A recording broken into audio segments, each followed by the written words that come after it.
ಮಂಡ್ಯ ನಗರದ ಪಿಇಎಸ್ ಕಾಲೇಜಿನ ವಿವೇಕಾನಂದ ರಂಗಮಂದಿರದಲ್ಲಿ ಡಾಕ್ಟರ್ ಬಿ.ಆರ್. ಅಂಬೇಡ್ಕರ್ ವಾರಿಯರ್ಸ್ ವತಿಯಿಂದ ಅಧ್ಯಕ್ಷರಾದ ಎಚ್.ಜಿ. ಗಂಗರಾಜುರವರ ನೇತೃತ್ವದಲ್ಲಿ 2023-24ನೇ ಸಾಲಿನಲ್ಲಿ ಎಸ್ಎಸ್ಎಲ್ಸಿ ಪರೀಕ್ಷೆಯಲ್ಲಿ ಅತ್ಯುನ್ನತ ಶ್ರೇಣಿಯಲ್ಲಿ ಉತ್ತೀರ್ಣರಾದ ಮಂಡ್ಯ ಜಿಲ್ಲೆಯ ಎಸ್ಸಿ, ಎಸ್ಟಿ, ಒಬಿಸಿ ಮತ್ತು ವಿಕಲಚೇತನ ವಿದ್ಯಾರ್ಥಿಗಳಿಗೆ ಪ್ರತಿಭಾ ಪುರಸ್ಕಾರ ಸಮಾರಂಭ ಜರುಗಿತು. ಕಾರ್ಯಕ್ರಮದ ದಿವ್ಯ ಸಾನ್ನಿಧ್ಯವನ್ನು ಮೈಸೂರಿನ ವಿಶ್ವ ಮೈತ್ರಿ ಬುದ್ಧ ವಿಹಾರದ ಪೂಜ್ಯ ಶ್ರೀ ಡಾಕ್ಟರ್ ಕಲ್ಯಾಣ ಸಿರಿ ಬಂತೇಜಿ ಅವರು ವಹಿಸಿದರು. ಕಾರ್ಯಕ್ರಮವನ್ನು ಮಂಡ್ಯ ಜಿಲ್ಲಾ ಅಪರ ಜಿಲ್ಲಾಧಿಕಾರಿಗಳಾದ ಡಾಕ್ಟರ್ ಎಚ್.ಎಲ್. ನಾಗರಾಜುರವರು ಉದ್ಘಾಟಿಸಿದರು. ನಂತರ ಕಾರ್ಯಕ್ರಮದ ಅಧ್ಯಕ್ಷತೆಯನ್ನು ಕರ್ನಾಟಕ ರಾಜ್ಯ ದಲಿತ ಸಂಘರ್ಷ ಸಮಿತಿ ರಾಜ್ಯ ಸಂಚಾಲಕರಾದ ಗುರುಪ್ರಸಾದ್ ಕೆರಗೋಡರವರು ವಹಿಸಿದ್ದರು.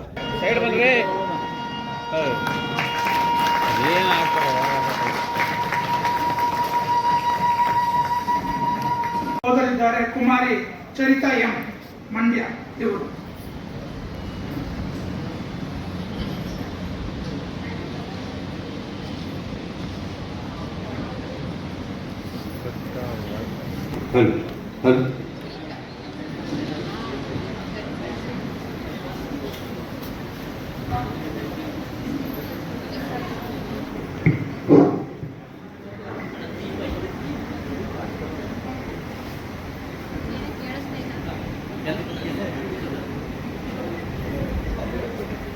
ನಮಸ್ಕಾರಗಳು.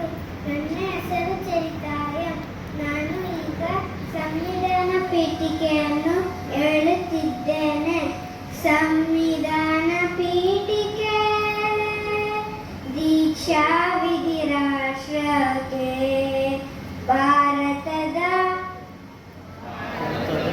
ಪ್ರಜೆಗಳಾದ ನಾವು ಭಾರತದ ಪ್ರಜೆಗಳಾದ ನಾವು ಒಂದು ಸಾರ್ವಭೌಮ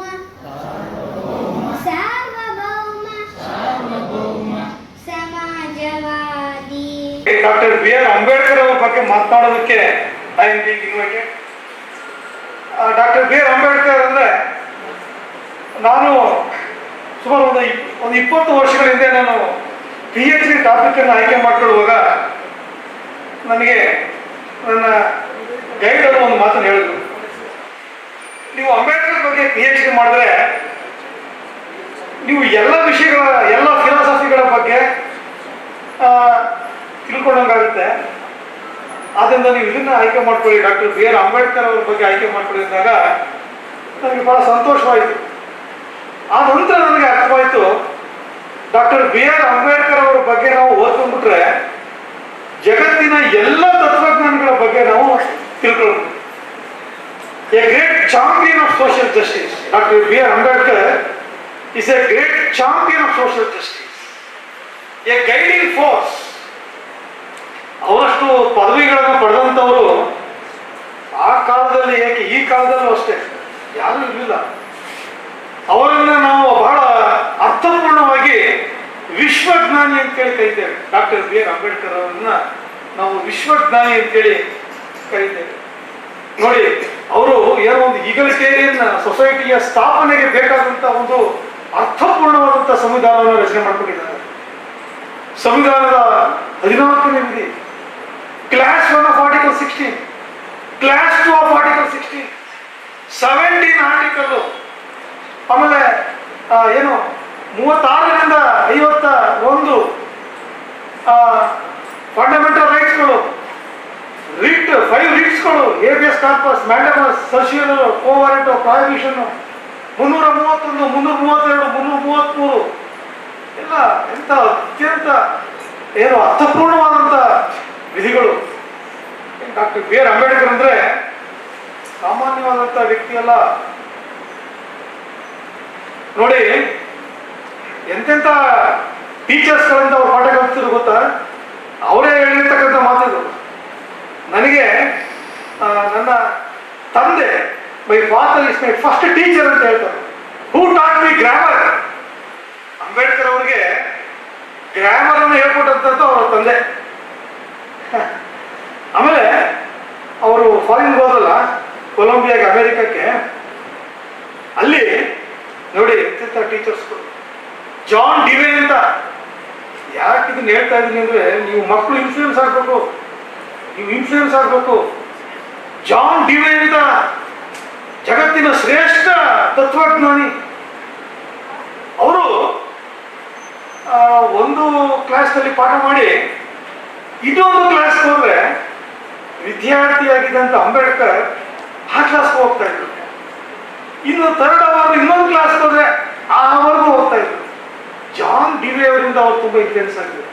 ಆಮೇಲೆ ಹಾಸ್ಟೆಲ್ಗೆ ಬಂದಾಗ ಸಂಜೆ ಹೊತ್ತು ಅವರ ವಿದ್ಯಾರ್ಥಿಗಳ ಜೊತೆ ಕುಳಿತು he was reproducing the whole lecture delivered by his teacher John ಡಿವೆ.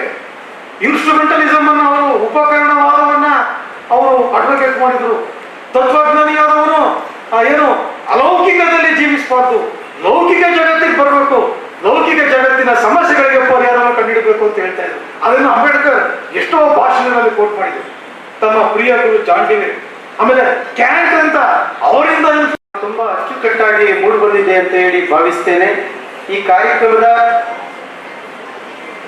ಅಧ್ಯಕ್ಷತೆಯನ್ನು ವಹಿಸಿರುವಂತಹ ನೆಚ್ಚಿನ ದಿಟ್ಟ ಹೋರಾಟಗಾರರಾದಂತಹ ಆಯುಷ್ಮಾನ್ ಗುರುಪ್ರಸಾದ್ ಕೆರೆಗೌಡ ಅವರೇ, ಹಾಗೂ ನಿಮ್ಮೆಲ್ಲರನ್ನೂ ಕುರಿತು ತುಂಬಾ ವಿಚಾರಪೂರ್ಣವಾಗಿ ಶಿಕ್ಷಣದ ಮಹತ್ವವನ್ನ, ದೇಶದ ವ್ಯವಸ್ಥೆಯ ನೆಲೆಗಳನ್ನ ಬಿಚ್ಚಿಟ್ಟಂತಹ ಅಪಾರ ಜಿಲ್ಲಾಧಿಕಾರಿಗಳಾದಂತಹ ಎಚ್.ಎಲ್. ನಾಗರಾಜ್ ನಿರ್ಗಮಿಸಿದ್ದಾರೆ. ಅವ್ರನ್ನೂ ಕೂಡ ಈ ಸಂದರ್ಭದಲ್ಲಿ ನಾನು ನೆನೆಸ್ಕೊಳ್ತೀನಿ. ಹಾಗೆ ಮುಖ್ಯ ಭಾಷಣಕಾರರಾಗಿ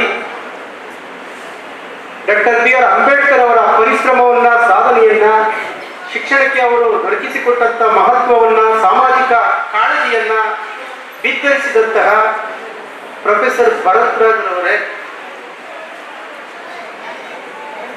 ಹಾಗೂ ವೇದಿಕೆ ಮೇಲಿರ್ತಕ್ಕಂಥ ಎಲ್ಲ ನನ್ನ ಪ್ರೀತಿಯ ಗಣ್ಯಾತಿ ಗಣ್ಯರೇ, ವೇದಿಕೆ ಮುಂಭಾಗದಲ್ಲಿರ್ತಕ್ಕಂಥ ಬಂಧುಗಳೇ, ನಾನು ಈ ಸಂದರ್ಭದಲ್ಲಿ ಇಬ್ಬರಿಗೆ ಅಭಿನಂದಿಸಲಿಕ್ಕೆ ಬಯಸ್ತೇನೆ. ಒಂದು, ಮೊದಲಿಗೆ SLCಯಲ್ಲಿ ತುಂಬಾ ಅತ್ಯುನ್ನತ ಅಂಕಗಳನ್ನ ಗಳಿಸಿ ತಂದೆ ತಾಯಂದಿರ ಹಾಗೂ ಈ ಜಿಲ್ಲೆಯ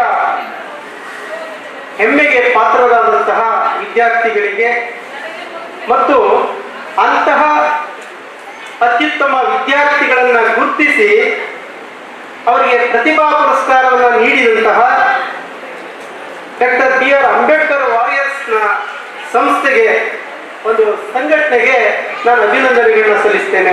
ಈ ಕಾರ್ಯಕ್ರಮಕ್ಕೆ ನಾನು ಬರಲಿಕ್ಕೆ ಪ್ರಮುಖ ಕಾರಣ ಸಂಸ್ಥೆಯ ಸಂಸ್ಥಾಪಕರಾದಂತಹ ಎಸ್.ಎಂ. ಮಂಜೂರವರು. ಬಂಧುಗಳೇ, ಶಿಕ್ಷಣದ ಬಗ್ಗೆ ಸಾಕಷ್ಟು ವಿಚಾರಗಳನ್ನ ಮುಖ್ಯ ಭಾಷಣಕಾರರು, ಜಿಲ್ಲಾಧಿಕಾರಿಗಳು ತಿಳಿಸಿದ್ದಾರೆ. ಮುಖ್ಯವಾಗಿ ಶಿಕ್ಷಣ ಅಂತಕ್ಕಂಥದ್ದು ಏನು ಅನ್ನೋದು ನಾವು ಅರ್ಥ ಮಾಡ್ಕೋಬೇಕು. ನಮ್ಮನ್ನ ಪರಿಪೂರ್ಣ ಮನುಷ್ಯರನ್ನಾಗಿ, ಮಾನವೀಯ ಮೌಲ್ಯಗಳನ್ನ ತುಂಬುವಂತಹ, ಹಾಗೆ ರೂಪಿಸ್ತಕ್ಕಂತಹ ವ್ಯವಸ್ಥೆಯನ್ನ ಅಥವಾ ಆ ಒಂದು ಅಧ್ಯಯನ ಕ್ಷೇತ್ರವನ್ನ ನಾವು ಶಿಕ್ಷಣ ಅಂತ ಹೇಳಿ ಕರೀಬಹುದು. ಹಾಗೆ ನೋಡಿದಾಗ ನಮ್ಮಲ್ಲಿ ಶಿಕ್ಷಣ ಅಂತಕ್ಕಂಥದ್ದು ಯಾವ ರೀತಿಯಾಗಿ ಬಂದಿದೆ ಅಥವಾ ಗಳಿಸಿದ್ದೇವೆ, ನಾವು ಗಳಿಸಿರುವಂತಹ ಶಿಕ್ಷಣದಿಂದ ನಾವು ಯಾವ ರೀತಿಯಾಗಿ ಸಾಮಾಜಿಕವಾಗಿ ಬದಲಾಗಿದ್ದೇವೆ ಅನ್ನೋದು ಪ್ರಶ್ನಾರ್ಥಕ ಚಿಹ್ನೆಯಾಗಿ ನಮ್ಮನ್ನು ಕಾಡುತ್ತೆ. ಒಂದು ಶಿಕ್ಷಣ ಅಂದಮೇಲೆ ನಮ್ಮ ಪರಿಪೂರ್ಣ ಮಾನವರಾಗಿದ್ದೀವ, ನಾವು ನಾಗರಿಕರಾಗಿದ್ದೀವ. ಒಬ್ಬ ವ್ಯಕ್ತಿ ಇನ್ನೊಬ್ಬನ್ನ ಮೇಲು ಕೀಳು ಭಾವನೆಯಿಂದ ನೋಡ್ತಾ ಇದ್ದಾನೆ ಅಂದ್ರೆ ಆತ ಶಿಕ್ಷಕನಾಗಿದ್ದರೂ ಕೂಡ ಶಿಕ್ಷಿತನಾಗಿ ನಾವು ಗುರುತಿಸ್ಲಿಕ್ಕೆ ಆಗಲ್ಲ. ಅಂದ್ರೆ ಶಿಕ್ಷಣ ಅಂತಕ್ಕಂಥದ್ದು ಜಾತ್ಯತೀತ ಮಾನವೀಯ ಸಂಬಂಧವನ್ನ ಬೆಳೆಸ್ತಕ್ಕಂಥ ಒಂದು ಬಹುದೊಡ್ಡ ವೇದಿಕೆ ಆಗಬೇಕು. ಶಿಕ್ಷಣ ನಿಮ್ಮನ್ನ ಅಂದ್ರೆ ಕಿತ್ತೋದಂತ ಸಂಬಂಧಗಳನ್ನ ಬೆಸೆಯುವಂತಹ ಮಾನವೀಯ ಸಂಬಂಧದ ಬೇಸಿಗೆ ಆಗದೆ ಹೋದ್ರೆ ಜಾತೀಯತೆ ನಾಶ ಆಗುವುದಿಲ್ಲ. ಶಿಕ್ಷಣ ಕ್ಷೇತ್ರಕ್ಕೆ ಯಾಕೆ ಅಷ್ಟು ಮಹತ್ವವನ್ನ ಗಣ್ಯಾತಿ ಗಣ್ಯರು, ಸಾಧಕರು, ಚಿಂತಕರು, ವಿಶ್ವಜ್ಞಾನಿಗಳು ಕೊಟ್ಟಿದ್ದಾರೆ ಅಂದ್ರೆ ಶಿಕ್ಷಣದಿಂದ ಒಂದು ಅದ್ಭುತವಾದಂತಹ, ಅಪೂರ್ವವಾದಂತಹ ಕ್ರಾಂತಿಯನ್ನ ಸಾಮಾಜಿಕ ಎಲ್ಲ ಕ್ಷೇತ್ರಗಳಲ್ಲೂ ಮಾಡಬಹುದು ಅಂತ ಹೇಳಿ. ನೀವು ಶಿಕ್ಷಿತರಾಗಿದ್ದೀರಿ, ಆದರೆ ಜಾತಿವಾದಿಗಳಾಗಬೇಡಿ. ಶಿಕ್ಷಣ ಜಾತೀಯತೆಯನ್ನ ನಾಶ ಮಾಡಬೇಕು, ಲಿಂಗ ತಾರತಮ್ಯವನ್ನ ನಾಶ ಮಾಡಬೇಕು, ದೇಶದಲ್ಲಿರ್ತಕ್ಕಂತಹ ಬಡತನವನ್ನು ಕೂಡ ನಾಶ ಮಾಡಬೇಕು, ನಿರುದ್ಯೋಗವನ್ನು ಕೂಡ ನಾಶ ಮಾಡಬೇಕು. ಹೆಚ್ಚಿನದಾಗಿ ನಮ್ಮಲ್ಲಿ ಮಾನವೀಯತೆಯ ಮೌಲ್ಯಗಳನ್ನು ತುಂಬುವಂತ ಕೆಲಸವನ್ನ ಮಾಡಬೇಕು. That is moral education. ಅದು ನಿಜವಾದಂತ ಮೌಲಿಕವಾದಂತ ಶಿಕ್ಷಣ. ನಮಗೆ ಅಂತ ಒಂದು ಮೌಲಿಕವಾದಂತ ಶಿಕ್ಷಣದ ಕೊರತೆ ಇರೋದ್ರಿಂದಲೇ ಶಿಕ್ಷಿತರಾದವರಲ್ಲೂ ಕೂಡ ಜಾತೀಯತೆ ಅಂತಕ್ಕಂಥದ್ದು ತಾಂಡವಾಡ್ತಾ ಇದೆ. ಬುದ್ಧರವರು ಒಂದು ಮಾತನ್ನ ಹೇಳ್ತಾರೆ, ಜ್ಞಾನಿಯಾದವನಿಗೆ ಅವನು ಸನ್ಯಾಸಿಯಾದಂಥವನು ಯಾವುದೇ ರೀತಿಯಾದಂಥ ಜಾತಿಯಲ್ಲೂ ಗುರುತಿಸ್ಕೊಂಡ್ರೆ ಅವನು ನಿಜವಾದ ಸನ್ಯಾಸಿ ಅಲ್ಲ. ಅದೇ ರೀತಿ ನಾನೊಂದು ಮಾತು ಹೇಳಿಕ್ಕೆ ಇಷ್ಟಪಡ್ತೇನೆ, ಓದಿರುವಂತ ವ್ಯಕ್ತಿ ಯಾವುದರ ಒಂದು ಜಾತಿಗೆ ಸೀಮಿತವಾಗಿ ಕೆಲಸ ಮಾಡೋದೇ ಆಗಲಿ, ಅಂತ ಜಾತಿಯ ಮನೋಭಾವ ಇರೋದೇ ಆದ್ರೆ ಅವನು ನಿಜವಾದಂತ ಶಿಕ್ಷಿತನಲ್ಲ. ಶಿಕ್ಷಣ ನಮ್ಮ ಮನುಷ್ಯನಾಗಿ ರೂಪಿಸಿದ ಮೇಲೆ ನಮಗೆ ಆ ಶಿಕ್ಷಣದ ಮಹತ್ವಕ್ಕೆ ಒಂದು ಕಳಂಕ ಅಲ್ವಾ? ಶಿಕ್ಷಣ ಅಂತಕ್ಕಂಥದ್ದು ನಿಜವಾಗ್ಲೂ ಕೂಡ ನಮ್ಮ ಜೀವನಕ್ಕೆ ಒಂದು ಉತ್ತಮವಾದಂತಹ ಮಾರ್ಗವನ್ನ ಕಲ್ಪಿಸಿಕೊಡ್ಬೇಕಾಗಿದೆ. ಈಗ ತುಂಬಾ ಸಾಕಷ್ಟು ಕಷ್ಟಪಟ್ಟು ಚೆನ್ನಾಗಿ ಓದಿ ಅಂಕಗಳನ್ನ ಗಳಿಸ್ತಾ ಇದ್ರಿ. ಅಷ್ಟಕ್ಕೆ ಸೀಮಿತ ಆದ್ರೆ ನಿಜವಾಗ್ಲೂ ಕೂಡ ನಾವು ಈ ಸಮಾಜಕ್ಕೆ ಸತ್ಪ್ರಜೆಗಳಾಗಿ ರೂಪುಗೊಳ್ಳಲಿಕ್ಕೆ ಸಾಧ್ಯ ಇಲ್ಲ. ಸತ್ಪ್ರಜೆಗಳಾಗಬೇಕಾದ್ರೆ ನಮ್ಮಲ್ಲಿ ಈ ಶಿಕ್ಷಣ ಅಂತಕ್ಕಂಥದ್ದು ಜಾಗೃತಿಯನ್ನ ಮೂಡಿಸ್ಬೇಕು. ಯಾವ ರೀತಿಯಾದಂತ ಜಾಗೃತಿ? ಸದಾ ಎಚ್ಚೆತ್ತವರಾಗಿರಬೇಕು. ಎಚ್ಚರಿಕೆ ತಪ್ಪಿದ್ರೆ ರಾಜಕೀಯವಾಗಿ, ಆರ್ಥಿಕವಾಗಿ, ಸಾಮಾಜಿಕವಾಗಿ, ಉದ್ಯೋಗಿಕವಾಗಿ ಏನೆಲ್ಲ ಅವಂತರಗಳನ್ನ ನಾವು ಅನುಭವಿಸಬಹುದು ಅನ್ನೋದನ್ನ ನಾವು ಕಳೆದ ಹಲವಾರು ರಾಜಕೀಯ ವಿದ್ಯಮಾನಗಳಲ್ಲಿ ಗಮನಿಸ್ತಾ ಬಂದಿದ್ದೇವೆ. ಎಚ್ಚೆತ್ತವರಾಗಿರಬೇಕು. ಶಿಕ್ಷಣ ಅಂತಕ್ಕಂಥದ್ದು ಜಾಗೃತಿಯ ಸಂಕೇತ. ಬುದ್ಧರವರು ಹೇಳ್ತಾರೆ, ಅಪಮಾದ ಅಮತ ಪದಂ ಪಮಾದ ಮುಚ್ಚುನೋ ಪದಂ ಅಪಮತ್ತಾನ ಹೀಯಂತಿ ಏಪಮತ್ತ ಯಥಾಮತ. ಅಂದ್ರೆ ಎಚ್ಚರಿಕೆ ಇರುವಂತ ವ್ಯಕ್ತಿ, ಎಚ್ಚರಿಕೆ ಎನ್ನುವಂಥದ್ದು ಅಮೃತತ್ವದ ಹಾದಿ, ಎಚ್ಚರಿಕೆ ಇಲ್ಲದೆ ಇರುವಂಥದ್ದು ಮೃತ್ಯುವಿನ ಹಾದಿ. ಎಚ್ಚರಿಕೆಯಿಂದ ಇರುವ ವ್ಯಕ್ತಿ ಎಂದಿಗೂ ಸಾಯುವುದಿಲ್ಲ, ಎಚ್ಚರಿಕೆ ಇಲ್ಲದೆ ಇರುವಂತ ವ್ಯಕ್ತಿ ಬದುಕಿದ್ದು ಸತ್ತಂತಿರುತ್ತಾನೆ ಅಂತ. ನಾವು ಯಾವತ್ತೂ ಕೂಡ ಎಚ್ಚೆತ್ತವರಾಗಿ ಇರಬೇಕು. ವಿದ್ಯಾರ್ಥಿಗಳಲ್ಲಿ ಒಂದು ಮನವಿ ಏನಂತ ಅಂದ್ರೆ, ಉದ್ಯೋಗ ಸಿಗುತ್ತೆ, ಉದ್ಯೋಗ ಸಿಗಲಿಲ್ಲ ಅಂತಂದ್ರೂ ಕೂಡ ಸ್ವಯಂ ಉದ್ಯೋಗವನ್ನ ಮಾಡಬೇಕು, ಸೋಮಾರಿಗಳಾಗಿ ಇರಬಾರ್ದು. ಅದಕ್ಕೆ ಒಂದು ಅತ್ಯುತ್ತಮವಾದಂತ ಒಂದು ವಚನ ಅಂದ್ರೆ ಬುದ್ಧ ಹೇಳಿರುವಂತ ವಚನನೇ ಅದು. ಅಚರಿತ್ವ ಬ್ರಹ್ಮಚರ್ಯಂ ಅಲದ್ದ ಯೊಬ್ಬನೇದನಂ ಜಿನ್ನ ಕೊಂಚಾವ ಜಾಯಂತಿ ಕೀಣ ಮಚ್ಚೇವ ಪಲ್ಲಲೆ. ಉದ್ಯೋಗ ವಿದ್ಯೆ ಎಷ್ಟು ಮಹತ್ವಪೂರ್ಣವಾದದ್ದು ಅನ್ನೋದಕ್ಕೆ ಉದಾಹರಣೆಯಾದಂತ ವಚನ ಇದು.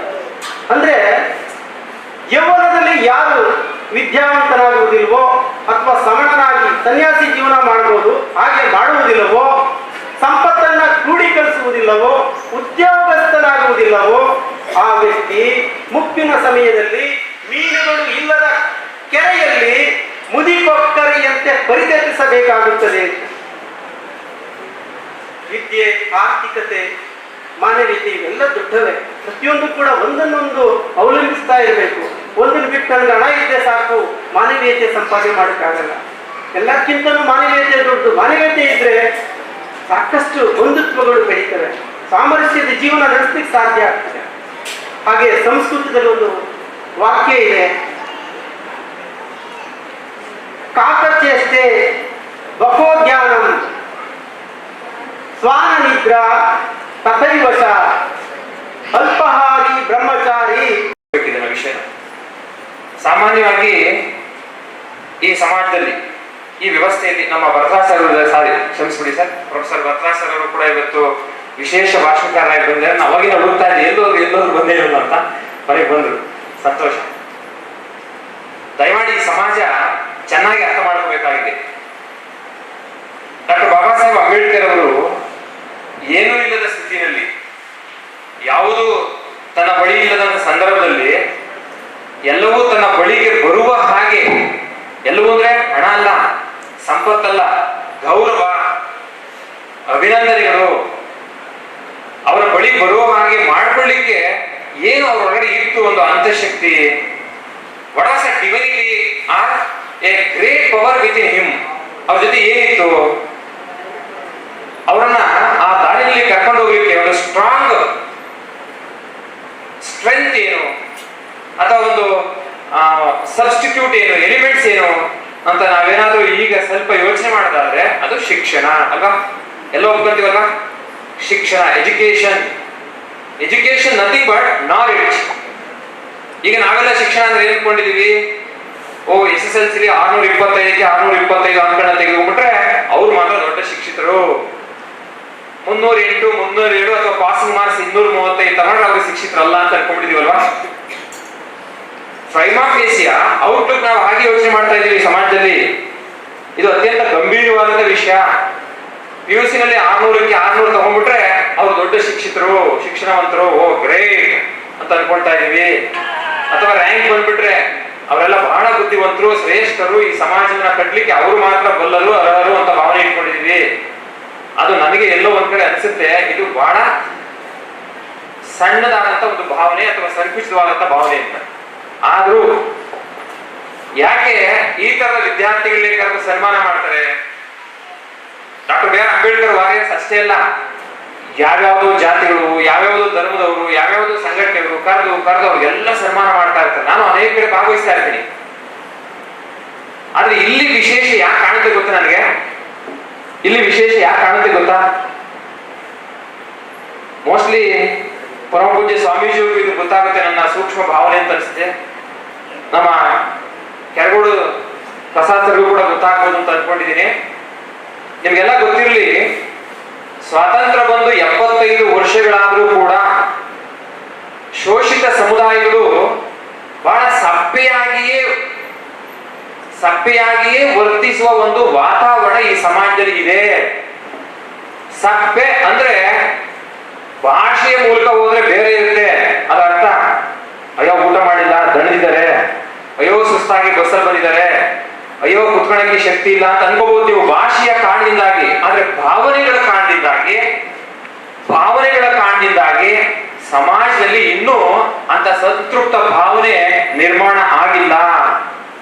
ಅಂತ ಒಂದು ಸಂತೃಪ್ತ ಭಾವನೆ ನಿರ್ಮಾಣ ಆಗಬೇಕು ಅನ್ನೋದಾದ್ರೆ ಯಾರು ಎಲ್ಲವನ್ನೂ ಕಲಿತಿದಾರೋ, ಯಾರು ನಾವು ಮೇಲು ಅಂತ ಹೇಳ್ಕೊಂತಾರೋ, ಯಾರು ನಾವು ಸಾಮಾಜಿಕವಾಗಿ, ಆರ್ಥಿಕವಾಗಿ, ರಾಜಕೀಯವಾಗಿ ಗ್ರೇಟ್ ಗ್ರೇಟ್ ಗ್ರೇಟ್ ಅಂತ ಅನ್ಕೊಂತಾರೋ ಅವರು ಒಮ್ಮೆ ತನ್ನ ಎದುರಿಗಿರುವಂತ ಸಮಾಜವನ್ನ, ತನ್ನ ಎದುರಿಗಿರುವಂತ ವ್ಯಕ್ತಿಗಳನ್ನ ಸಂತೃಪ್ತ ಭಾವನೆಯಿಂದ, ಸಮಾಧಾನ ಭಾವನೆಯಿಂದ, ಸಮಭಾವದಿಂದ ನೋಡಿದ್ರೆ ಮಾತ್ರ ಅವರು ಪಡೆದುಕೊಂಡ ಶಿಕ್ಷಣ ಏನನ್ನಾದ್ರೂ ಸೃಷ್ಟಿಸಬಲ್ಲದು ಈ ಸಮಾಜದಲ್ಲಿ. ಮೋಸ್ಟ್ಲಿ ನನ್ನ ಭಾಷೆ ಎಷ್ಟು ಜನಕ್ಕೆ ಅರ್ಥ ಆಗಿದೆ ಗೊತ್ತಿಲ್ಲ. I am talking from my heart, not from tongue. ನನಗೆ ಆ ದೃಷ್ಟಿಕೋನವೇ ಇಲ್ಲ. ಈ ಸಮಾಜ ಇಷ್ಟು ವೈರುಧ್ಯವಾಗಿ ಇರ್ಲಿಕ್ಕೆ ಕಾರಣ ಏನಂದ್ರೆ ಇನ್ನೂ ನಾವು ಎಲ್ಲರೂ ಎಜುಕೇಶನ್ ಪಡ್ಕೊಂತಾ ಇದೀವಿ, ಎಲ್ಲರೂ ಆಸ್ತಿ ಮಾಡ್ತಾ ಇದೀವಿ, ಎಲ್ಲರೂ ಕಾರು ಬಂಗ್ಲೆ ತಗೊಂತಾ ಇದೀವಿ, ಎಲ್ಲರೂ ಅಷ್ಟೋ ಇಷ್ಟೋ ಜೀವನವನ್ನು ವ್ಯಕ್ತಿಗತವಾಗಿ ಕಟ್ಕೊಳ್ಳಿಕ್ಕೆ ಬಹಳ ಕಸರತ್ತು ಮಾಡ್ತಾ ಇದೀವಿ. ಆದರೆ ನಮ್ಮೆದುರಿಗಿರುವಂತ ಒಬ್ಬ ವ್ಯಕ್ತಿಯನ್ನ ಸಾಮಾಜಿಕ, ಮಾನಸಿಕ, ಭ್ರಾತೃತ್ವ ಭಾವದಿಂದ ನೋಡುವ ಒಂದು ಗಟ್ಟಿತನವನ್ನ ನಾವಿನ್ನೂ ಪ್ರದರ್ಶನ ಮಾಡ್ತಾ ಇಲ್ಲ. ಇನ್ನು ಫಿಲ್ಟರ್ ಮಾಡ್ತಾ ಇದೀವಿ, ಭೇದ ಭಾವ ಎಣಿಸ್ತಾ ಇದೀವಿ. ಬುದ್ಧ ಏನ್ ಹೇಳ್ತಾರೆ? ನಿನ್ನಂತೆ ಇತರನ್ನು ಪ್ರೀತಿಸು, ನೀನು ದೇವನಾಗುತ್ತೀಯ ಅಂತ ಹೇಳ್ತಾರೆ. ಅದು ಹೇಗೆ ಬರ್ಲಿಕ್ಕೆ ಸಾಧ್ಯ? ಶಿಕ್ಷಣದಿಂದ ಬರಲೇಬೇಕು. It is obligation of the education. At least ಶಿಕ್ಷಣ ಮಂತ್ರ ಹೊಳಿಯಾಗ ಸುಳಿಬೇಕು. ಎಸ್, ನನ್ನ ಎದುರಿಗಿರೋನ ನಾನು ಸಮನಾಗಿ ಕಾಣಬೇಕು, ನನ್ನಂತೆಯೇ ಕಾಣಬೇಕು, ಒಬ್ಬ ಮನುಷ್ಯನಂತೆಯೇ ಕಾಣಬೇಕು, ಭೇದ ಭಾವ ಮಾಡಬಾರ್ದು ಅನ್ನುವ ಭಾವನೆ ಅಟ್ಲೀಸ್ಟ್ ಶಿಕ್ಷಿತ ಸಮುದಾಯದಲ್ಲಾದ್ರೂ ಇರಬೇಕಾಗುತ್ತೆ, ಶಿಕ್ಷಿತ ವ್ಯಕ್ತಿಯಲ್ಲಾದ್ರೂ ಇರಬೇಕಾಗುತ್ತೆ. ಇದು ಪೂರ್ಣ ಪ್ರಮಾಣದಲ್ಲಿ ಬಂದಿಲ್ಲ ಅನ್ನೋದೇ ನನ್ನ ಮಾತಿನ ತಿರುಳು. ಹಾಗಾದ್ರೆ ಶಿಕ್ಷಣ ಏನೇನು ಕೊಡುತ್ತೆ? ಡಾಕ್ಟರ್ ಬಾಬಾ ಸಾಹೇಬ್ ಅಂಬೇಡ್ಕರ್ ಅವರು ಯಾಕೆ ಶಿಕ್ಷಣಕ್ಕೆ ಅಷ್ಟು ಮಹತ್ವ ಕೊಟ್ಟು ಪ್ರಪಂಚವನ್ನೆಲ್ಲ ತಿಳ್ಕೊಳ್ಳಿಕ್ಕೆ ಪ್ರಯತ್ನ ಪಟ್ರು? ರಾಜಕೀಯ ಸಿದ್ಧಾಂತ, ಆರ್ಥಿಕ ಸಿದ್ಧಾಂತ, ತತ್ವಶಾಸ್ತ್ರ ಎಲ್ಲವನ್ನು, ವೈಚಾರಿಕತೆ ಎಲ್ಲವನ್ನು ಯಾಕೆ ತಿಳ್ಕೊಳ್ಳಿಕ್ಕೆ ಪ್ರಯತ್ನ ಪಟ್ರು ಅಂದ್ರೆ ಶಿಕ್ಷಣ ಮಾತ್ರ ಒಬ್ಬ ವ್ಯಕ್ತಿಯ ಸಂಕುಚಿತ ಭಾವನೆಯನ್ನು ಅರಳಿಸಬಲ್ಲದು, ಅವನ ಸಮಷ್ಟಿ ಪ್ರಜ್ಞೆ ಕಡೆ ತೆಗೆದುಕೊಂಡು ಹೋಗ್ಲಿಕ್ಕೆ ಸಾಧ್ಯ ಆಗಬಹುದು. ವಿಷಯವನ್ನ, ಮಾನವೀಯ ಸಂಬಂಧಗಳನ್ನ, ಸಮಾಜವನ್ನ ಅರ್ಥ ಮಾಡ್ಕೊಳ್ಳಿಕ್ಕೆ ಏನಾದ್ರೂ ಒಂದಷ್ಟು ಹೊಸ ಇನ್ಪುಟ್ ಅನ್ನ ಕೊಡಬಲ್ಲದು, ಮೊಳಕೆಯೊಡಿಸಬಲ್ಲದು. ಅದಕ್ಕೆ ಶಿಕ್ಷಿತರಾಗಿ, ಶಿಕ್ಷಣವಂತರಾಗಿ, ಜ್ಞಾನಿಗಳಾಗಿ, ಬುದ್ಧಿವಂತರಾಗಿ, ಧೈರ್ಯಶಾಲಿಗಳಾಗಿ, ಸಂಘಟಿತರಾಗಿ ನೀವು ಮೇಲೆ ಬಂದು ಯೋಚನೆ ಮಾಡಿ ಸಮಾಜವನ್ನ ಅಂತ ಹೇಳಿದ್ರು. ಪದೇ ಹೇಳಿದ್ರು ಅದಕ್ಕೋಸ್ಕರನೇ ಡಾಕ್ಟರ್ ಬಾಬಾ ಸಾಹೇಬ್ ಅಂಬೇಡ್ಕರ್ ಅವರ ಅಲ್ಲಿ ಏನು ವಾರಿಯರ್ಸ್ ಅಂತ ಮಾಡಿದರೆ ಆ ಲಾಸ್ಟ್ ಪದ ಇದೆಯಲ್ಲ warriors, that should be very perfect, that should be very perfect, not against any person, not against any society, but against within herself or himself. ನನಗೆ ನಾನು ಯುದ್ಧ ಮಾಡ್ಕೋಬೇಕು, ನನ್ನ ಒಳಗಿನ ಅಂತಃಶಕ್ತಿನ ಕಂಡುಕೋಬೇಕು, ನನ್ನ ಪೊಟೆನ್ಶಿಯಾಲಿಟಿ ಏನು, ನಾನು ಇದರ ಮುಂದೆ ಹೇಗೆ ತಲೆ ಎತ್ತಿ ಬದುಕಬೇಕು, ನನಗಿರುವ ಅವಕಾಶಗಳನ್ನ, ನನಗಿರುವ ಬುದ್ಧಿವಂತಿಕೆಯನ್ನ ಹೇಗೆ ಸೃಷ್ಟಿ ಮಾಡ್ಕೋಬೇಕು, ಹೇಗೆ ಬಳಕೆ ಮಾಡ್ಕೋಬೇಕು, ಆ ಒಂದು ಧೈರ್ಯಶಾಲಿ ಪ್ರಜ್ಞೆನ ಬೆಳೆಸ್ಕೋಬೇಕಾದಂತ ಅನಿವಾರ್ಯತೆ ಇವತ್ತಿದೆ. ಅಕಸ್ಮಾತ್ ಏನಾದ್ರು ನಾನು ಈ ಜಾತಿನಲ್ಲಿ ಹುಟ್ಟುಬಿಟ್ಟಿದ್ದೀನಿ, ನಮ್ಮ ಅಪ್ಪ ಅಮ್ಮನಿಗೆ ಏನೂ ಇಲ್ಲ, ನನ್ನ ಮನೇಲಿ ತಿನ್ನಕ್ ಅನ್ನ ಇಲ್ಲ, ನಾನು ಬಡವ ಅನ್ನೋ ಒಂದು ಇನ್ಫೀರಿಯರ್ ಕಾಂಪ್ಲೆಕ್ಸ್ ಅನ್ನು ಇಟ್ಕೊಂಡು ಹೋದ್ರೆ, ಶೋಷಿತ ಸಮುದಾಯಗಳು ಇದೇ ಭಾವನೆ ಇಟ್ಕೊಂಡು ಏನಾದ್ರೂ ನಾವು ಹೀಗೆ ತೆವಳುಕೊಂಡು ಆಮೇಲೆ ಹೋದ್ರೆ ನಾವು ಮೇಲ್ಮಟ್ಟಕ್ಕೆ ಬರ್ಲಿಕ್ಕೆ ಯೋಚನೆ ಮಾಡ್ಲಿಕ್ಕೂ ಕೂಡ ಶಕ್ತಿ ಇಲ್ಲದಂತ ಕಾಲ ನಿರ್ಮಾಣ ಆಗಿಬಿಡುತ್ತೆ. ನಮಗೆ ಗೊತ್ತಿಲ್ಲದ ಹಾಗೆ ಆಸ್ಟ್ರೇಲಿಯಾದಲ್ಲಿ ಒಬ್ಬ ಮೆಟರ್ನಿಕ್ ಅಂತ ಪ್ರಧಾನಮಂತ್ರಿ ಇದ್ದಂತೆ ಒಂದು ಸಣ್ಣ ಘಟನೆ ಹೇಳ್ತೀನಿ ನಿಮ್ಗೆ. ಮೋಸ್ಟ್ಲಿ ಪೊಲಿಟಿಕಲ್ ಸೈನ್ಸ್ ಓದಿದ್ರೆ ಗೊತ್ತಿರುತ್ತೆ. ಮೆಟರ್ನಿಕ್ ಪಾಲಿಸಿ ಅಂತ ಕರೀತಾರೆ. ಈ ಮೆಟರ್ನಿಕ್ ಪಾಲಿಸಿಯ ಜನ ಈಗಲೂ ಇದ್ದಾರೆ, ನಮ್ಮ ನಡುವೆ ಇದ್ದಾರೆ, ಸ್ವತಂತ್ರ ಭಾರತ ಒಳಗಡೆ ಇದ್ದಾರೆ, ನಮ್ಮನ್ನ ಆಳುವ ನಾಯಕರು ಆಗಿದ್ದಾರೆ.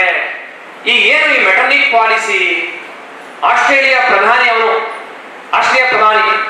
ಒಮ್ಮೆ ರಾಜ ಕೇಳ್ತಾನೆ ಆಸ್ಥಾನದಲ್ಲಿ, ಮೆಟರ್ನಿಕ್ ನೀನ್ ಇಷ್ಟೊಂದು ಬುದ್ಧಿವಂತ ಇದೆಯಾ, ಪೊಲಿಟಿಕಲ್ ಥಿಂಕರ್ ಆಗಿದೆಯಾ, ಎಕನಾಮಿಕ್ ಪಾಲಿಸಿ ಗೊತ್ತು, ಸೋಷಿಯಲ್ ಪಾಲಿಸಿ ಗೊತ್ತು, ಎಲ್ಲಾ ಚೆನ್ನಾಗಿ ತಿಳ್ಕೊಂಡಿದ್ದಿ, ಈ ಸಮಾಜದ ಉದ್ಧಾರಕ್ಕೆ ಅಥವಾ ನಮ್ಮ ದೇಶದ ಆರ್ಥಿಕ ಸಾಮಾಜಿಕ ರಾಜಕೀಯ ಎಲ್ಲಾ ಕ್ಷೇತ್ರಗಳ ಅಭಿವೃದ್ಧಿಗೆ ಏನ್ ಮಾಡ್ಬೇಕು, ಒಂದಷ್ಟು ಪಾಲಿಸಿ ಇನ್ಪುಟ್ಸ್ ನ ಕೊಡು ಅಂತ ಕೇಳ್ತಾನಂತೆ ರಾಜ. ಅವಾಗ ಮೆಟರ್ನಿಕ್ ನಕ್ಕು ಹೇಳ್ತಾನಂತೆ, ಓ ದಡ್ಡ, ನಿನ್ನ ಸಿಂಹಾಸನ ಭದ್ರವಾಗಿ ಇರಬೇಕು ಅಂದ್ರೆ ನೀನು ಈ ಎಲ್ಲ ಯೋಚನೆಗಳನ್ನ ಬಿಟ್ಟು ಬಿಡು. ಈ ಕ್ರಿಯಾತ್ಮಕ, ಸೃಜನಶೀಲ, ಪ್ರಗತಿಪರ ಯೋಚನೆಗಳನ್ನ ಬಿಟ್ಟು ಬಿಡು.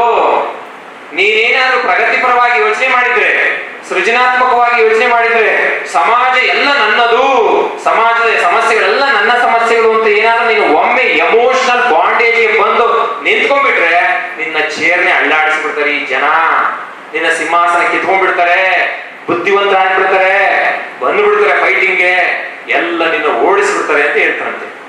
ಮೋಸ್ಟ್ಲಿ ಇದರ ಮರ್ಮ ಗೊತ್ತಾಗಿರ್ಬೋದು ಅಂತ ಅನ್ಕೊಂಡಿದ್ದೀನಿ. ಗೊತ್ತಾಯ್ತಾ? ಅರ್ಥ ಆಯ್ತಾ ಮಕ್ಕಳಿಗೆ? ಅಂದ್ರೆ ಆ ಮೆಟರ್ನಿಕ್ ಪಾಲಿಸಿ ಯಾವುದನ್ನು ಉದ್ಧಾರ ಮಾಡಬಾರದು, ಯಾರನ್ನು ಉದ್ಧರಿಸಬಾರದು, ಯಾರಿಗೂ ಏನನ್ನು ಕೊಡಬಾರದು, ಶಿಕ್ಷಣವನ್ನು ಕೊಡಕೂಡದು, ಮುಖ್ಯವಾಗಿ ಹೊಟ್ಟೆ ತುಂಬ ಊಟ ಕೊಡಬಾರದು, ಆಸ್ತಿಯ ಹಕ್ಕನ್ನ ಕೊಡಬಾರದು, ಸಂಪತ್ತಿನ ಸಮಾನ ಹಂಚಿಕೆ ಆಗಬಾರದು, ಯಾರಿಗೂ ಏನು ಸುಲಭವಾಗಿ ಸಿಗಬಾರದು, ಹಾಗೆ ಮಾಡಿಯೇ ಗುಲಾಮರಾಗಿ ಇಟ್ಕೋಬೇಕು. ಪ್ರತಿ ದಿವಸ ನಮ್ಮ ಮನೆಯ ಮುಂದೆ ನಿಂತ್ಕೋಬೇಕು ಕೈ ಕೊಟ್ಕೊಂಡು, ನಮ್ಮನ್ನೇ ರಾಜರು ಮಹಾರಾಜರು ಅಂತ ತಿಳ್ಕೋಬೇಕು. ನಾವು ಮಾತ್ರ ಅದೃಷ್ಟವಂತರು, ನಾವು ಮಾತ್ರ ಶ್ರೇಷ್ಠವಂತರು ಅಂತ ಈ ಮೂರ್ಖ ಶಿಖಾಮಣಿಗಳು ಭಾವಿಸ್ಬೇಕು. ಈ ಮೂರ್ಖ ಶಿಖಾಮಣಿಗಳು ಹಾಗೆ ಭಾವಿಸಿದರೆ ಮಾತ್ರ ನಮ್ಮ ಸಿಂಹಾಸನ ಭದ್ರವಾಗಿ ಶಾಶ್ವತವಾಗಿರುತ್ತೆ. ಸ್ವತಂತ್ರ ಎಲ್ಲ ನಾಟಕ, ಕೇವಲ ಓಟಿನ ನಾಟಕ. This is only a political freedom given to you. ಅಷ್ಟಕ್ಕೆ ಮಾತ್ರ ಇದೆ ಅಷ್ಟೇ. ಬೂತ್ಗೆ ಮಾತ್ರ ನೆಟ್ಟಗೆ ಬರ್ರಿ. ಉಳಿದಿದ್ದು ತಲೆಯಲ್ಲಿ ಏನು ಹೊಸ ಆಲೋಚನೆಗಳನ್ನ, ಪ್ರಗತಿಪರ ಚಿಂತನೆಗಳನ್ನ, ಮೇಲಿನ ಯಾವನ್ನ ಇಟ್ಕೋಬೇಡಿ, ಹೆಮ್ಮೆ ಇಟ್ಕೋಬೇಡಿ ನಿಮ್ ಬಗ್ಗೆ ನೀವು ಅಷ್ಟೇ ಅಂತ ಹೇಳ್ತಾನೆ ರಾಜನ್ಗೆ. ರಾಜ ಹುಷಾರಾಗ್ಬಿಡ್ತಾನೆ, ಓ ಗೋಡ್ ಮೆಟರ್ನಿಕ್, ನೀನು ಒಳ್ಳೆ ಉದಾಹರಣೆ ಕೊಟ್ಟು ಈ ಜನಗಳಿಗೆ ಏನಾದ್ರು ನಾನು ಶಿಕ್ಷಣ ಎಲ್ಲ ಕೊಟ್ಟುಬಿಟ್ರೆ ಮೇಲೆ ಒಂದು ಅಧಿಕಾರಕ್ಕೋಸ್ಕರ, ಅಂತಸ್ತಿಗೋಸ್ಕರ, ಸಂಪತ್ತಿಗೋಸ್ಕರ, ಸ್ಥಾನಮಾನಕ್ಕೋಸ್ಕರ, ಸಮಾಜಕ್ಕೋಸ್ಕರ ಮೇಲೆ ನಿಂತ್ಕೊಂಡ್ಬಿಡ್ತಾರೆ ಅಂತ ಹೇಳ್ತಾನಂತ ಆತ ಪುಣ್ಯಾತ್ಮ. ಈಗ ಕಾಲ ಚೇಂಜ್ ಆಗಿದೆ ಅಲ್ವಾ ನೋಡಿ. ಅದಕ್ಕೆ ವಿರುದ್ಧವಾದಂತವ್ರು ಡಾಕ್ಟರ್ ಬಿ ಆರ್ ಅಂಬೇಡ್ಕರ್ ಅವರು ತಿಳ್ಕೊಳ್ಳಿ. ಮೆಟರ್ನಿಕ್ ಪಾಲಿಸಿಯನ್ನು ಅವರು ಓದ್ಕೊಂಡಿದ್ರು ಅಂತ ಅನ್ಸುತ್ತೆ ರಾಜಕೀಯ ಸಿದ್ಧಾಂತದಲ್ಲಿ. ಅದಕ್ಕೆ ಅವರು ಪ್ರಗತಿಪರವಾಗಿ ಯೋಚನೆ ಮಾಡ್ತಾರೆ. ನಮ್ಮ ಸಮಾಜಕ್ಕೆ ಏನು ಸಿಕ್ಕಿಲ್ವೋ, ಇನ್ನೊಂದು ತಿಳ್ಕೊಳ್ಳಿ, ನಮ್ಮ ಸಮಾಜ ಅಂದ್ರೆ ಬರೀ ದಲಿತರು ಅಂತ ಅನ್ಕೋಬೇಡಿ ಪ್ಲೀಸ್. ಅವರು ಇಡೀ ಜಗತ್ತನ್ನೇ ಒಂದು ಹೊಸ ದೃಷ್ಟಿಕೋನದಿಂದ ನೋಡುವಂತವ್ರು. ಶೋಷಿತ ಸಮುದಾಯಗಳಿರ್ಬೋದು, ಮಹಿಳೆಯರಿರ್ಬೋದು, ಕಾರ್ಮಿಕರಿರ್ಬೋದು, ರೈತರಿರ್ಬೋದು, ಜಾತಿಯಿಂದ ಕೆಳಗಡೆ ಅಂತ ಏನು ಸಮಾಜ ನೂಗ್ತಾ ಇತ್ತೋ ಅವರೆಲ್ಲರನ್ನ ಸಮಗ್ರವಾಗಿ ಸಮಷ್ಟಿಯಿಂದ ಅಧ್ಯಯನ ಮಾಡಿ ಸಂವಿಧಾನಾತ್ಮಕವಾಗಿ ಹಕ್ಕುಗಳನ್ನ ಕೊಡ್ಲಿಕ್ಕೆ, ಅವಕಾಶಗಳನ್ನ ನಿರ್ಮಾಣ ಮಾಡ್ಲಿಕ್ಕೆ ಅವಕಾಶ ಮಾಡಿಕೊಟ್ಟಿದ್ದು ಡಾಕ್ಟರ್ ಬಾಬಾ ಸಾಹೇಬ್ ಅಂಬೇಡ್ಕರ್ ಅವರು. ನಾವು ಏನಾಗ್ಬೇಕು ಈಗಾಗಲೇ? 75 ವರ್ಷ ಆಗಿದೆ ಸ್ವಾಮಿ, ಸ್ವಾತಂತ್ರ್ಯ ಬಂದು 75 ವರ್ಷ ಆಗಿದೆ. ಸಂವಿಧಾನ ಜಾರಿಗೆ ಬಂದು 75 ವರ್ಷ ಆಗ್ತಾ ಇದೆ. ಇನ್ನು ರಾಜಕೀಯ ಅಧಿಕಾರ, ಸಂಪತ್ತಿನ ವಿತರಣೆ ಅಥವಾ ಆರ್ಥಿಕ ಅಧಿಕಾರ ಇನ್ನು ಬಹಳಷ್ಟು ಗ್ಯಾಪ್ ಇದೆ. 20-80 ಇದೆ ತಿಳ್ಕೊಳ್ಳಿ, ಅಥವಾ 20:80 ಅಂತ ಅನ್ಬಹುದು. 20-80 ಅನುಪಾತದಲ್ಲಿದೆ. ಹತ್ತತ್ರ 40ಕ್ಕೂ ಬಂದಿಲ್ಲ ಅಲ್ವಾ? ಇದು ಬಹಳ ಗಹನವಾದಂತ ವಿಷಯ. ಅದಕ್ಕೆ ವಿದ್ಯಾರ್ಥಿಗಳು ಇವತ್ತೇನು ನೀವು ಬುದ್ಧಿವಂತರು ಅಂತ ನಿಮ್ಮನ್ನು ಕರೆದಿದ್ದಾರೆ, ನೀವು ಅಷ್ಟೇ ಅಲ್ಲ ಬುದ್ಧಿವಂತರು, ನಿಮಗಿಂತ ಕಡಿಮೆ ಮಾತಾಡುವಂತರು ಕೂಡ ಬುದ್ಧಿವಂತರು ಇರ್ತಾರೆ. ನಾವು ಮಾರ್ಕ್ಸ್ ಅಲ್ಲಿ ಎಳಿತಾ ಇದೀವಿ ಅಷ್ಟೇ, ಸಮಾಜವನ್ನ, ವ್ಯವಸ್ಥೆಯನ್ನ, ವಿದ್ಯಾರ್ಥಿಗಳನ್ನ ಬರೀ ಮಾರ್ಕ್ಸ್ ಅಲ್ಲಿ ಎಳಿತಾ ಇದೀವಿ. ಬೆಳಿಗ್ಗೆ ನಮ್ಮ ಮನೆಗೆ ಒಬ್ರು ಬುದ್ಧಿಜೀವಿ ಬಂದಿದ್ರು, ಅವ್ರು ಹೇಳ್ತಾ ಇದ್ರು, ಸಮಾಜಕ್ಕೆ ಮೂಲಭೂತ ಶಿಕ್ಷಣ, ಪ್ರಾಥಮಿಕ ಶಿಕ್ಷಣ ಮಕ್ಕಳಿಗೆ ಏನ್ ಕೊಡ್ಬೇಕು ಅದನ್ನು ಕೊಡ್ತಾ ಇಲ್ಲ. ನಾವು ವ್ಯವಹಾರಿಕವಾಗಿ ನೋಡ್ತಾ ಇದೀವಿ ಈ ಸಮಾಜವನ್ನ. ಈ ವ್ಯವಹಾರಿಕ ಸಮಾಜದಲ್ಲಿ ಒಬ್ರಿಗೂ ಕಲಿತವರಿಗೆ ನನ್ನದು ಏನು ಸ್ಥಾನಮಾನ, ನಾನು ಏನು, ನನ್ನ ಒಂದು ಇದೇನು ಜವಾಬ್ದಾರಿ ಏನು, ನನ್ನ ಹೊಣೆಗಾರಿಕೆ ಏನು, ನಾನು ಹೇಗಿರ್ಬೇಕು ಅನ್ನೋ ಒಂದು ಋಣ ಪ್ರಜ್ಞೆಯ ಭಾವನೆ ಇದ್ದಂಗಾಗಿದೆ. ಅದಕ್ಕೆ ವ್ಯಕ್ತಿ ಪ್ರಜ್ಞೆ ಜಾಸ್ತಿ ಆಗ್ತಾ ಇದೆ ಸಮಾಜದಲ್ಲಿ. ಖಂಡಕಗಳು, ಗ್ಯಾಪ್ಸ್, ಭೇದ ಭಾವ ಜಾಸ್ತಿ ಆಗ್ತಾ ಇದೆ. ಪ್ರತಿಯೊಬ್ಬ ವಿದ್ಯಾರ್ಥಿ ಅಥವಾ ವ್ಯಕ್ತಿ ಶಿಕ್ಷಣವನ್ನು ಪಡ್ಕೊಂಡವನು ಹೊಸ ಆಲೋಚನೆಯಿಂದ ಯೋಚನೆ ಮಾಡಿದ್ರೆ ನಮ್ಗೆ ಇಷ್ಟು ವರ್ಷ ಬೇಕಾಗಿರಲಿಲ್ಲ ಸಮಾಜವನ್ನು ನಿರ್ಮಾಣ ಮಾಡ್ಲಿಕ್ಕೆ. ಪದೇ ಪದೇ ಯಾಕೆ ನೋಡಿ, ಮಗು ಸಂವಿಧಾನದ ಪೀಠಿಕೆಯಲ್ಲಿ ಹೇಳ್ತು, ಭಾರತದ ಪ್ರಜೆಗಳಾದ ನಾವು ಸಾರ್ವಭೌಮ ಸಮಾಜವಾದಿ ಜಾತ್ಯತೀತ ಪ್ರಜಾಸತ್ತಾತ್ಮಕ ಗಣರಾಜ್ಯವನ್ನು ಒಳಗೊಂಡಂತೆ ಇಲ್ಲಿರುವ ಎಲ್ಲರಿಗೂ ನ್ಯಾಯ, ಸ್ವತಂತ್ರ, ಸಮಾನತೆ, ಭ್ರಾತೃತ್ವವನ್ನು ಕೊಡಮಾಡುತ್ತಾ ವ್ಯಕ್ತಿಯ ಘನತೆಯನ್ನು ಎತ್ತಿಡಿದು ರಾಷ್ಟ್ರದ ಏಕತೆ ಮತ್ತು ಸಮಗ್ರತೆಯ ದೃಷ್ಟಿಕೋನದ ಇಂದು ಅಂದರೆ ಡ್ಯಾಶ್ ಡ್ಯಾಶ್ ಎಂದು ಅಳವಡಿಸಿಕೊಂಡು ಅರ್ಪಿಸಿಕೊಳ್ಳುತ್ತಿದ್ದೇವೆ ಅಂತ ಹೇಳ್ತಾರೆ ಸಂವಿಧಾನದ ಪೂರ್ವ ಪೀಠಿಕೆಯಲ್ಲಿ. ಇದೊಂದೇ ಸಾಕು ಈ ಸಮಾಜವನ್ನ ಸ್ಟ್ರಾಂಗ್ ಆಗಿ, ಒಂದು ಕನ್ಸ್ಟ್ರಕ್ಟಿವ್ ಆಗಿ ನಿರ್ಮಾಣ ಮಾಡ್ಲಿಕ್ಕೆ. ಇಷ್ಟೇ ಸಾಕು. ಇಡೀ ಸಂವಿಧಾನದ 1ರಿಂದ 395 ವಿಧಿಗಳನ್ನ, 12 ಶೆಡ್ಯೂಲ್ಗಳನ್ನ, 24 ಚಾಪ್ಟರ್ಗಳನ್ನ ಅಧ್ಯಯನ ಮಾಡಬೇಕಾದ ಅಗತ್ಯ ಇಲ್ಲ. ಈ ಸಾರ್ವಭೌಮತೆ, ಅದೇ ರೀತಿ ಸಾಮಾಜಿಕ ಸಮಾನತೆ, ಪ್ರಜಾಸತ್ತಾತ್ಮಕ ಮೌಲ್ಯಗಳು ಎಲ್ರಿಗೂ ಸಿಕ್ಕಿದೆ. ಈ ಮೌಲ್ಯಗಳು, ಸಾಂವಿಧಾನಿಕ ಮೌಲ್ಯಗಳು, ಸಾಂವಿಧಾನಿಕ ಹಕ್ಕುಗಳು ಎಲ್ರಿಗೂ ಸಿಗುವಂತ ಅಂತರ ಇದೆಯಾ ಅಂತ ಯೋಚನೆ ಮಾಡಿ. ಪೊಲಿಟಿಕಲ್ ರೈಟ್ ಸಿಕ್ಕಿರಬಹುದು. ಸಂಪತ್ತಿನ ವಿಷಯದಲ್ಲಿ ಇನ್ನೂ ತಾರತಮ್ಯ ಗೊತ್ತಾ? ನಮ್ಮ ದೇಶದಲ್ಲಿ ಈಗಲೂ ಸಂಪತ್ತಿನ ವಿಷಯದಲ್ಲಿ ಕೇವಲ 20% ಜನ ಮಾತ್ರ ಎಂಜಾಯ್ ಮಾಡ್ತಾ ಇದ್ದಾರೆ ಈ ದೇಶದ ಸಂಪತ್ತನ್ನ. Only 20% of the Indians are enjoying. ಎಲ್ಲಿ ತನಕ? ಇನ್ನು 4, 5, 6, 7, 8, 10 ಜನಾಂಗಗಳಿಗೆ ಆಗುವಷ್ಟು ಕೊಟ್ಟಿರ್ತಾ ಇದ್ದಾರೆ ಸ್ವಾಮಿ. ಆ ಆಲೋಚನೆಗಳೇ ಬಂದಿಲ್ಲ ನಮಗೆ. ಹೇಗಾಯ್ತು ಇದೆಲ್ಲ? ಹೇಗಾಯ್ತು? ಇನ್ನು 80 ಜನ ನೆಕ್ಸ್ಟ್ ಜನರಿಗೆ ಏನು ಇಲ್ವಲ್ಲಪ್ಪ, ನಮ್ಮ ಮಕ್ಕಳನ್ನ ಬಡಪಾಯಿಗಳಾಗಿ ಬಿಟ್ಟು ಹೋಗ್ತಾ ಇದೀವಲ್ಲಪ್ಪ, ಅಟ್ಲೀಸ್ಟ್ ಒಂದು ಒಳ್ಳೆ ಎಜುಕೇಶನ್ ಕೊಡೋಣಪ್ಪ ಅನ್ನುವ ಭಾವನೆಯಲ್ಲಿ ತುಂಬಿ ತುಳುಕ್ತಾ ಇದೆ ಅಲ್ವಾ? ನಮ್ಮಂತವ್ರು ನಿಮ್ಮಂತವ್ರದ್ದು ಯೋಚನೆ ಅದೇ ಅಲ್ವಾ? ಅಯ್ಯೋ ನಮ್ಗೆ ಏನಿಲ್ಲಪ್ಪ, ಈ ಮಕ್ಕಳು ಅಟ್ಲೀಸ್ಟ್ 4 ಹೊತ್ತು ಚೆನ್ನಾಗಿ ಊಟ ಮಾಡ್ಕೊಂಡು, ಒಳ್ಳೆ ಬಟ್ಟೆ ಹಾಕೊಂಡು, ಒಂದು ಒಳ್ಳೆ ಮನೆಯಲ್ಲಿ ಸಂತೋಷವಾಗಿ ಸಮಾಧಾನವಾಗಿ ನಾನು ಒಬ್ಬ ವ್ಯಕ್ತಿಯಾಗಿ ಹುಟ್ಟಿ ಸಮಾಜದಲ್ಲಿ ನೆಮ್ಮದಿಯ ಬದುಕನ್ನ ಬದುಕ್ತಾ ಇದ್ದೀನೋ ಒಂದು ಅಂತಸ್ತು ಸೃಷ್ಟಿಯಾದ ಸಾಕು ಅಂತ ಆತೊರೆಯುವ 80% ಜನ ಈ ದೇಶದಲ್ಲಿದ್ದಾರೆ. ಈ 80% ಜನ ಬಲಿಷ್ಠರಾಗಬೇಕು ಅಂದ್ರೆ ಶಿಕ್ಷಣ ಅತ್ಯಂತ ಪ್ರಧಾನವಾಗಬೇಕು. ಅದು ಯಾವ ಶಿಕ್ಷಣ ಆಗ್ಬೇಕು? ಜ್ಞಾನಯುಕ್ತ ಶಿಕ್ಷಣ. ವ್ಯಕ್ತಿಯ ಅಂತರ್ಗತ ಶಕ್ತಿಯನ್ನು ಪ್ರಜ್ವಲಿಸುವಂತ, ಕ್ರಿಯಾತ್ಮಕ ಭಾವನೆಗಳನ್ನು ರೂಢಿಸುವಂತಹ ಈ ಒಂದು ಶಿಕ್ಷಣ ಆಗ್ಬೇಕು. ಆ ದೃಷ್ಟಿಯಲ್ಲಿ ಇವತ್ತು ಏನ್ ನೀವು, ನನಗೆ ಬಹಳ ಖುಷಿ ಆಯ್ತು ಅವ್ರ ಮೊದಲನೇ ಮಾತುಗಳು. ನಾವು ಇವ್ರನ್ನ ಫಾಲೋ ಅಪ್ ಮಾಡ್ತೀವಿ. ಸುಮ್ಮನೆ ಈ ಸ್ಟೇಜ್ ಅಲ್ಲಿ ಸ್ವಾಮೀಜಿಯವ್ರ ಕಡೆಯಿಂದ ಒಂದು ಆಶೀರ್ವಚನ ಕೊಡಿಸಿ, ಒಂದು ಬಾವುಟ ಹಾಕಿ ಅಥವಾ ಒಂದು ಶಾಲ್ ಹಾಕಿ ಒಂದು ಮೊಮೆಂಟೋ ಕೊಟ್ರೆ ಅಲ್ಲಿಗೆ ಮುಗಿದಿಲ್ಲ. ದಯವಿಟ್ಟು ನಾನು ಸವಿನಯ ಪ್ರಾರ್ಥನೆ ಮಾಡ್ಕೊತೀನಿ. ದಯವಿಟ್ಟು ವಿನಯ ಪ್ರಾರ್ಥನೆ ನಿಮ್ಗೆ, ಗಂಗರಾಜ್ ಅವರಿಗೆ ಮತ್ತು ಮಂಜುವರಿಗೆ, ಎಲ್ಲ ಸಂಸ್ಥಾಪಕರಿಗೆ, ದಯವಿಟ್ಟು ನೀವು 100 ಜನ ಬೆನ್ನತ್ತಬೇಡಿ, ಅಟ್ಲೀಸ್ಟ್ 10 ಜನ ಬೆನ್ನತ್ತಿ ಸಾಕು. ದಟ್ ಈಸ್ ಏನೋ, ಆ 10 ಜನ ಇನ್ನೂ 10 ಜನ ಬೆನ್ನತ್ತಿ. ಇದೊಂದು ಮೋಟಿವೇಶನ್ ಆಗಲಿ, ಇದೊಂದು ವೈಬ್ರೇಷನ್ ಆಗಲಿ. ಎಲ್ಲ ಮಕ್ಕಳು ಇವತ್ತು ತಿಳ್ಕೊಳ್ಳಿ, ಶ್ರೀಮಂತರ ಕೈನಲ್ಲಿ ಸೇರ್ತಾ ಇದೆ ಅಧಿಕಾರ, ಶ್ರೀಮಂತರ ಕೈಲಿ ಸೇರ್ತಾ ಇದೆ ಸಂಪತ್ತು. ಮುಂದೊಂದು ದಿವಸ ಕಾನೂನು ಕೂಡ ಅವ್ರ ಕೈ ಕೆಳಗೆ ಬಿದ್ದಿರುತ್ತೆ, ಎಲ್ಲ ಅವ್ರ ಕಾಲು ಬುಡದಲ್ಲಿ ಬಿದ್ದಿರುತ್ತೆ. ನಾವು ನೀವೆಲ್ಲ ಹೋಗಿ ಗುಲಾಮರ ತರ ಅವ್ರ ಹತ್ರ ಬದುಕಬೇಕಾಗುತ್ತೆ. ಸ್ವತಂತ್ರ ಭಾರತದೊಳಗೆ, ಪ್ರಜಾಸತ್ತಾತ್ಮಕ ವ್ಯವಸ್ಥೆಯೊಳಗೆ ಮತ್ತೊಂದು ಗುಲಾಮಗಿರಿ ಪ್ರಜಾಪ್ರಭುತ್ವ ಬರ್ಲಿಕ್ಕೆ ಇನ್ನು ಕೆಲವೇ ಸಮಯ ಇದೆ. ಎಚ್ಚೆತ್ಕೊಳ್ಳಿಲ್ಲ ಅಂದ್ರೆ ಅದಕ್ಕೋಸ್ಕರ ನಾವು ಹೊಸ ಚಿಂತನೆಗಳನ್ನ ರೂಢಿಸ್ಕೊಳ್ಳೋಣ. ಈ ಸಂಘಟನೆ ಮಾಡಂತ ಕೆಲಸಗಳು ಬಹಳ ಒಳ್ಳೆಯ ಕೆಲಸಗಳಾಗಿ ಮುಂದುವರಿಲಿ. ಎಷ್ಟೋ ಜನ ಮಕ್ಕಳಿಗೆ ಏನೇನೋ ತೊಂದರೆ ಇರುತ್ತೆ, ಇರಬಹುದು ರಿಸರ್ವೇಶನ್, ಆದ್ರೂ ಅನೇಕ ತೊಂದರೆಗಳಿರುತ್ತೆ. ನನಗೆ ಗೊತ್ತಿದೆ ಎಷ್ಟೆಲ್ಲ ಒತ್ತಡಗಳು ಈ ಸಮಾಜದಲ್ಲಿ ನಿರ್ಮಾಣ ಆಗ್ತವೆ ಅಂತ. ಆ ಒತ್ತಡಗಳನ್ನ ಸಹಿಸಿಕೊಂಡು ಪ್ರಜ್ಞೆಯನ್ನ ಪ್ರಜ್ವಲಿಸಿಕೊಂಡು ನಾನು ಒಬ್ಬ ಶ್ರೇಷ್ಠನಾಗಿ ಸಾಧನೆ ಮಾಡಬೇಕು, ಈ ಸಮಾಜವನ್ನ ಕಟ್ಟಬೇಕು, ಈ ದೇಶಕ್ಕೆ ದುಡಿಬೇಕು, ಸಮಾಜದ ಋಣದಲ್ಲಿ ದೇಶದ ಋಣವನ್ನ ತೀರಿಸುವಂತ ಒಂದು ಪ್ರಜ್ಞೆ ನನಗೆ ಹೆಚ್ಚು ಹೆಚ್ಚು ಬರಲಿ, ಅವಕಾಶವನ್ನ ಸೃಷ್ಟಿ ಮಾಡ್ಕೊಳ್ಳೋಣ, ದೇಶವನ್ನ ಕಟ್ಟೋಣ ಅಂತ ಹೇಳ್ತಾ ಒಂದು ಭಾವನೆಯನ್ನ ಆ ಭಗವಂತ ನಿಮ್ಗೆಲ್ಲರೂ ಕೊಡ್ಲಿ ಅಂತ ಹೇಳ್ತಾ ಮತ್ತೊಮ್ಮೆ doctor B R Ambedkar warriors ಅವರಿಗೆ ವಿನಂತಿ ಮಾಡ್ಕೊಳ್ತೇನೆ. ಬಾಯಿ ಮಾತಿನ ಚಪಲಕ್ಕೆ, ಕೇವಲ ನೇಮ್ ಪ್ಲೇಟ್ಗೆ ದಯವಿಟ್ಟು ಏನು ಮಾಡ್ಲಿಕ್ಕೆ ಹೋಗ್ಬೇಡಿ. 10 ಜನ ಇಟ್ಕೊಳ್ಳಿ, ಆ ಮಕ್ಕಳು ಕಷ್ಟ ಸುಖ ವಿಚಾರಿಸಿ, ಟಾರ್ಗೆಟ್ ಇಡಿ. ಯಾರಾದ್ರೂ 10 ಜನದಲ್ಲಿ ಒಂದು 5 ಜನ ಮೆಡಿಕಲ್ ಸೀಟ್ ಹೋಗ್ತಾರ, ಅವ್ರಿಗೆ ಸಹಾಯ ಮಾಡಿ. ಒಂದು 5 ಜನ ಎಂಜಿನಿಯರಿಂಗ್ ಸೀಟ್ ಹೋಗ್ತಾರ ಅಥವಾ ಸರ್ಕಾರಿ ಕೆಲಸ ಸೇರ್ಬೇಕು. ಸರ್ಕಾರ ಸಾಕಷ್ಟು ಅವಕಾಶ ಕೊಟ್ಟಿದೆ ಇವತ್ತು. ಏನಪ್ಪಾ ಅಂದ್ರೆ ನಿಮ್ಮ ಹತ್ರ ಒಂದು ಈ ಇನ್ಫೀರಿಯರ್ ಕಾಂಪ್ಲೆಕ್ಸ್ ಕಿತ್ತು ಬಿಸಾಕ್ಬೇಕು.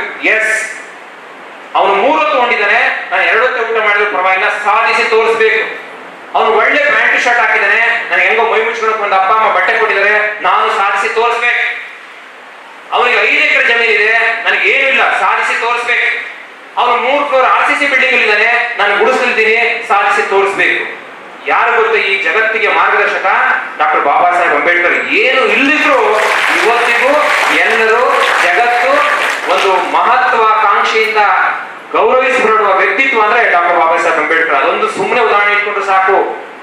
ಎಲ್ಲ ವಿದ್ಯೆಗಳನ್ನ, ಎಲ್ಲ ಭೇದ ಭಾವಗಳನ್ನ, ಎಲ್ಲ ನೋವುಗಳನ್ನ ಅನುಭವಿಸಿದಂತ ಒಬ್ಬ ಮಗು ಇವತ್ತು ದೊಡ್ಡ ಶಕ್ತಿಯಾಗಿ ಜಗತ್ತಿಗೆ ಮಾರ್ಗದರ್ಶನಕ್ಕಾಗಿ ನಿಲ್ತಾರೆ. ನಮ್ಮಂತವ್ರಿಗೆ ನಿಮ್ಮಂತವ್ರಿಗೆ ಒಂದು ಉದ್ದೀಪನ ಆಗ್ತಾರೆ, ಒಂದು ಚೈತನ್ಯಶೀಲರಾಗ್ತಾರೆ. ಅಂದ್ರೆ ಅವ್ರಿಗಿಂತ ದೊಡ್ಡ ಮಾಡೆಲ್ ಏನ್ ಬೇಕು ಈ ಜಗತ್ತಿಗೆ? ನೊಂದವರಿಗೆ, ಶೋಷಿತರಿಗೆ, ದಮನಿತರಿಗೆ, ಕಷ್ಟಪಡುವವರಿಗೆ, ಶ್ರಮಜೀವಿಗಳಿಗೆ ಅವರಿಗಿಂತ ಬೆಸ್ಟ್ ಎಕ್ಸಾಂಪಲ್ ಈ ಜಗತ್ತಿನಲ್ಲಿ ಕೊಡ್ಲಿಕ್ಕೆ ಸಾಧ್ಯನೇ ಇಲ್ಲ. ಅದಕ್ಕೆ ಅವ್ರನ್ನೇ ಮಾಡಲಾಗಿ ಇಟ್ಕೊಂಡು ಒಂದು ಮಹತ್ವಾಕಾಂಕ್ಷದ ಭಾವನೆ ಇಟ್ಕೊಂಡ ಅಂತ ಹೇಳ್ತಾ ನನಗೆ ಇಲ್ಲಿ ಮಾತಾಡ್ಲಿಕ್ಕೆ ಅವಕಾಶ ಮಾಡಿ.